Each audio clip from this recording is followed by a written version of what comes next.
আল্লাহ পাক যদি তৌফিক দেন, মা বোনীদেরকেও বলছি যারা মাইকের আওয়াজ শুনতে পাচ্ছি, আমরা চেষ্টা করব জীবনে একবার হলেও আদায় করে নেওয়ার। এইভাবে যত আরো নফল নামাজ আছে পড়ার জন্য আমরা চেষ্টা করব। তবে শেষ কথা বলবো, কোন নামাজ পড়ি আর না পড়ি, শবে বরাতের রাত্রের বেলা যে শুরু হচ্ছে সূর্য ডোবা থেকে, এই সূর্য ডোবার পর সর্বপ্রথম নামাজ মাগরিবের নামাজটা যেন না ছাড়ি। সারা রাত্রি তুমি যদি কোনো নামাজ না পড়ো, সলাতুত তাহাজ্জুদ তোমার পড়তে হবে না, সলাতুত তাসবিহ তোমাকে পড়তে হবে না, সলাতুল শুকর তোমাকে পড়তে হবে না, সলাতুল লাইলাতুল বারাতের নামাজ তোমার পড়তে হবে না। কিন্তু তুমি, আল্লাহ পাক রব্বুল আমিন বলছেন, তুমি এশার নামাজটা যেন খবরদার ছেড়ো না। আরে এমনটা যেন না হয় তুমি সারা রাত ধরে এ নামাজ সে নামাজ করে পড়ে আর দেখা গেল ফজরের নামাজটা তুমি পড়লে না, তোমার ওই সারা রাতের নফল নামাজ তোমার মাথার ওপরে উঠবে না।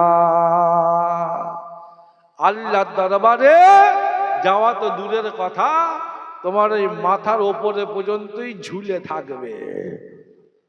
এই জন্যে কিচ্ছু করো আর না করো, শবে বরাত উপলক্ষে আমরা পাবো মোট 7 ওয়াক্ত নামাজ পাবো। কওয়াক্ত বললাম?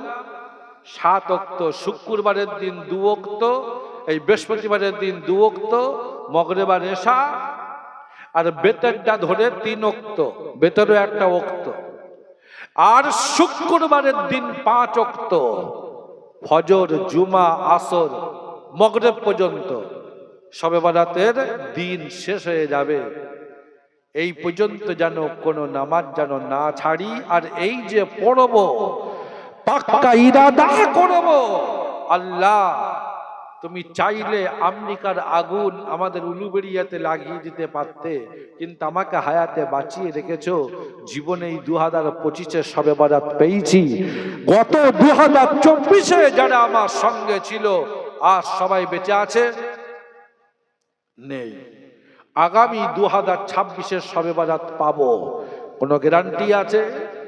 সুতরাং আমি আমার জীবনের এটা শেষ শবে বরাত মনে করে পাক্কা ইরাদা করব।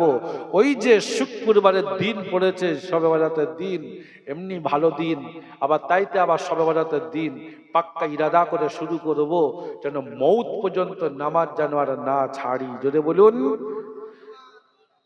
সুবহানাল্লাহ না ইনশাআল্লাহ? আর একটু জোরে বলুন। আল্লাহ কবুল করুক। সবাই বলি আল্লাহুম্মা আমিন।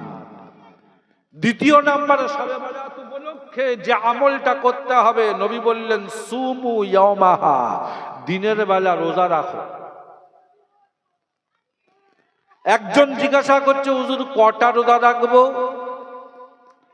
মিশকাত শরীফের হাদিস পাকের মধ্যে লেখা আছে, মা আয়েশা সিদ্দিকা রাদিয়াল্লাহু তাআলা আনহা বলছেন, আমি দেখেছি নবীর জীবনে রমজান মাস ছাড়া বাকি 11টা মাসের মধ্যে সব থেকে বেশি এই শাবান মাসে তিনি রোজা রেখে দিতেন। জোরে বলুন।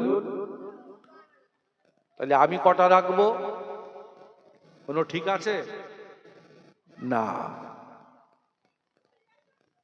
নবী সব থেকে বেশি রমজান মাসের পরে এই শাবান মাসে তিনি রোজা রেখে দিতেন। তাই আমাদের আল্লাহ যতটা তৌফিক দেন যে যতটা পারি রোজা রাখার জন্য চেষ্টা করব।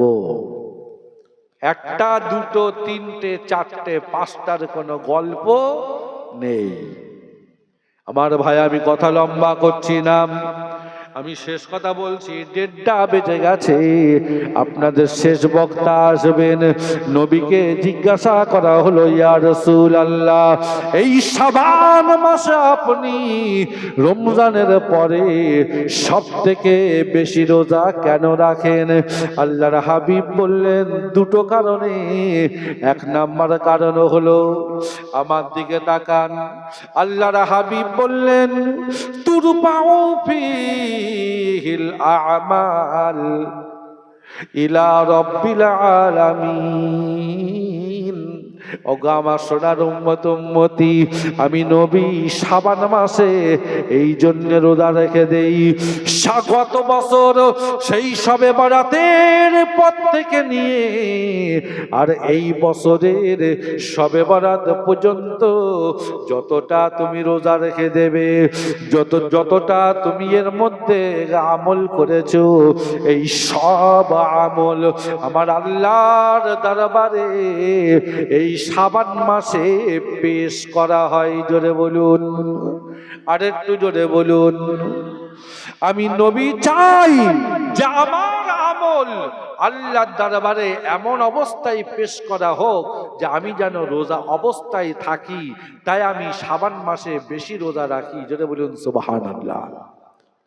তো শাবান মাসে রোজা রাখা লাভ কেন? সারা বছরের আমার আমল আল্লাহ পাকের দরবারে এই শাবান মাসে পেশ করা হয়। নবী বললেন, আমি রোজা রাখি যাতে আমার রোজা রাখা অবস্থায় আল্লাহর দরবারে আমার আমলটা পেশ করা হয়। তাই আমরাও চেষ্টা করব বেশির থেকে বেশি এই শাবান মাসে যে কটা দিন পাচ্ছি যেন রোজা রাখতে পারি। তবে একেবারে শেষের কম করে 3 দিন আগে রোজা রাখা যাবে না। কেন? এটা আমি বলে আমার বক্তব্য শেষ করব ইনশাআল্লাহ। তার আগে আপনাদের একটা আমি দাওয়াত দিচ্ছি। আমার দিকে তাকান। আগামী